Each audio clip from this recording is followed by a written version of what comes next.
दादा काय सांगाल, आज गावकऱ्यांनी विरोध केलाय सर्वेला, नेमका काय विरोध आहे आणि काय तुमची मागणी? नमस्कार, मी सुनील दत्ता गायकर, मौजे मानविलेतील सर्वे नंबर 106चा 13, 101चा 6चा 1 व 104चा 2चा कचा भूवाटेदार शेतकरी आहे. पहिल्यांदा यांनी जो सर्वे होऊ घातलेला आहे, जी अधिसूचना आली, अधिसूचनेनुसार 21D ची मी हरकत घेतलेली आहे आणि ती हरकत 30 दिवसाच्या आत निकाली काढणं अभिप्रेत आहे. परंतु आजपर्यंत कुठल्या प्रकारचा आमच्याशी पत्रव्यवहार केलेला नाही.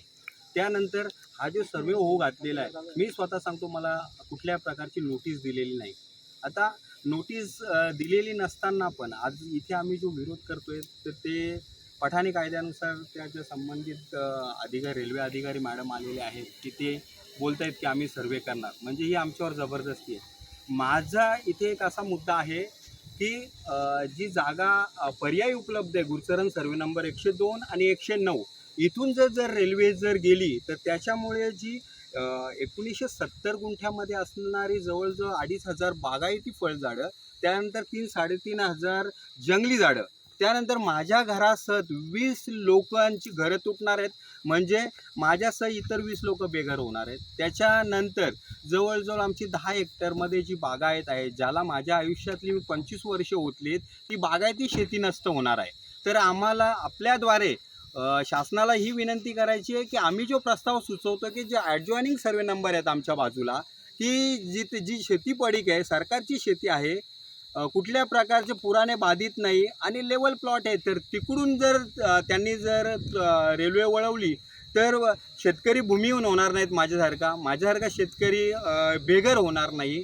त्याच्यानंतर आमच्या आयुष्यातली जी 25 वर्ष दिलेली आहेत आणि आमच्या कष्टाने घामाने मी जी बागायत आणि माझ्यासारख्या शेतकऱ्यांनी ज्या बागायत उभे केलेल्या आहेत त्या नष्ट होणार नाही, याचा शासनाने विचार करावा, हे आपल्या माध्यमातून मी शासनास, रेल्वे मंत्रालयात सांगत आहे. त्यासाठी मी काय तुम्ही कुठे कुठे पत्रव्यवहार केला आणि आता पुढची भूमिका काय? हां, जेव्हा रेल्वेची अधिसूचना 16 फेब्रुवारी 2024ला प्रसिद्ध झाली, त्या अधिसूचनेनुसार जो रेल्वे ॲक्टचा कलम 20D1 आहे, त्यानुसार आम्ही जे सक्षम प्राधिकारी SDO कल्याण यांच्याकडे हरकत घेतली की आमची ही जागा वापरास तीव्र विरोध आहे. त्याच्यानंतर आम्ही DRM थ्रू जो सेंट्रल रेल्वेचे GM आहेत त्यांच्याकडे पत्रव्यवहार केलेला आहे 16/3/2024ला. त्याच्यानंतर जे रेल्वे मिनिस्ट्री आहे नवी दिल्ली, त्यांच्याकडे आम्ही 3/4/2024ला पत्रव्यवहार केलेला आहे की आमच्या प्रस्तावाचा विचार करावा.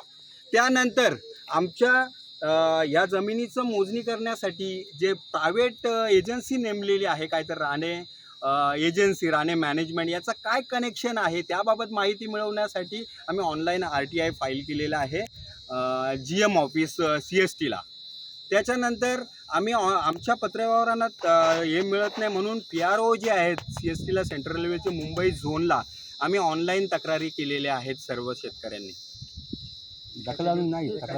तक्रारीची एकाही आमच्या पत्रव्यवहाराला कोणत्याही अधिकाऱ्याने तसदी घेतली नाही की त्याला उत्तर द्यावं, किंवा आम्हाला विश्वासात घेऊन रेल्वे जर आमच्या कल्याणासाठी आहे तर आमचं कसं कल्याण आहे, काय योजना आहे, ही कुठल्या अधिकाऱ्यांनी आम्हाला आमच्या ग्रामसभेत किंवा गावात येऊन सांगितलेले नाही. हा अन्याय आहे, याचा आम्ही तीव्र निषेध करतो आणि माझी जागा देण्यास माझा तीव्र हरकत आहे याबाबत.